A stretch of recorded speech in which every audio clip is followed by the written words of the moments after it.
Overloaded sa tawanan at overloaded sa kakyutan. Baka chikiting mo yan.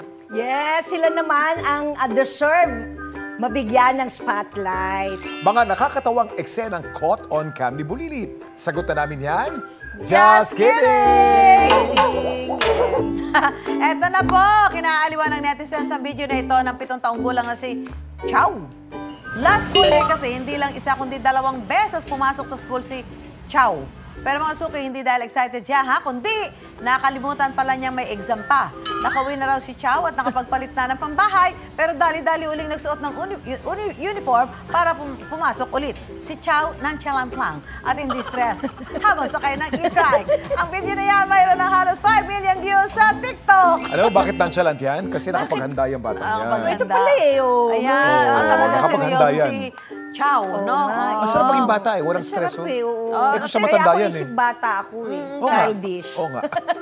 Ano yan? Tagal kang tatanda. Ito naman, ito maganda to. Ah. Parang ako kanina in-enroll ko nga yung anak ko sa school. Pero ngayon, sa susunod nating ibibida, hinahamon. Yata ako sa tsikahan. Yes, ayan o. Siya yung 1-year-old na si Baby Calix. Na bata pa lang, may Ako, marites na.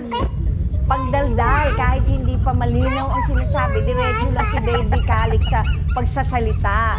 At syempre, tuwang-tuwa naman si Mami Eliza dahil expressive na agad ang kanyang anak.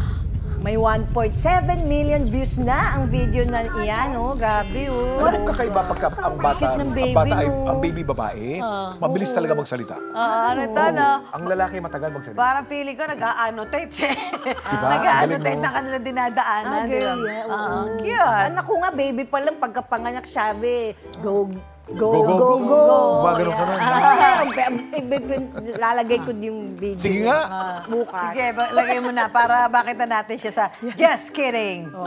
Enjoy na enjoy naman sa jamming ang 2-year-old na si Gavin. Complete pa with gitara at headband. Tuwa na nakikisabay si Gavin sa kantang Nosy Balatsi ng Sampaguita. Kwento ng kanyang mami Rochelle. 2 beses lang ito napakinggan ni Gavin pero nahook agad sa classic na kanta. Rockstar in the making.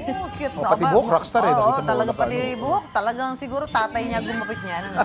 Kaya nga, anak ko din mag-aartista na sa Sparkle. Congratulations to my daughter. Of course.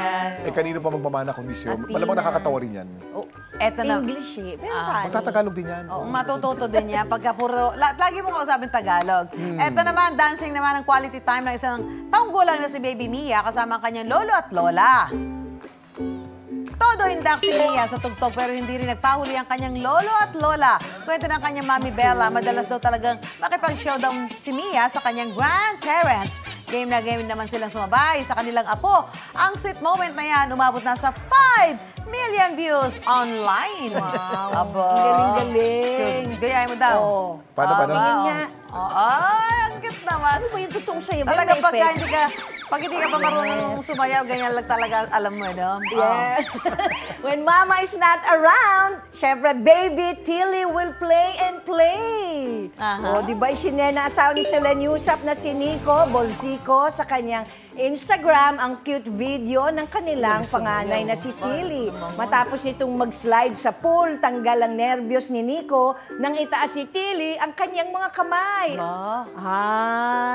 Di ba? Kaka-nervous nga yan. Pero at least, may heart pa siyang nakaganon, making sure everything's okay. At enjoy na enjoy si Tilly sa pagbabad at paglalangoy sa pool. Pagbababad. Stay ka sa water, ganyan. Pero pag hindi na, siya malamang magaling lumangoy yan dahil ang kanyang nanay. Anong English ng babad? To dip. Dip. Dip inside the pool. Dip na lang, mas ocean deep. Mas madali pa sabihin, no? Ocean deep. Super cute! Super kulit. Pero minsan lang sila maging bata, kaya dapat sulit. Sa mga gusto mag-share na nakakatuwang video ng kanilang chikiting, mag-comment o share yan sa Dapat Alam Mo Facebook page. Malay mo ang yung chikiting na ang susunod na bibida dito sa Just Kidding!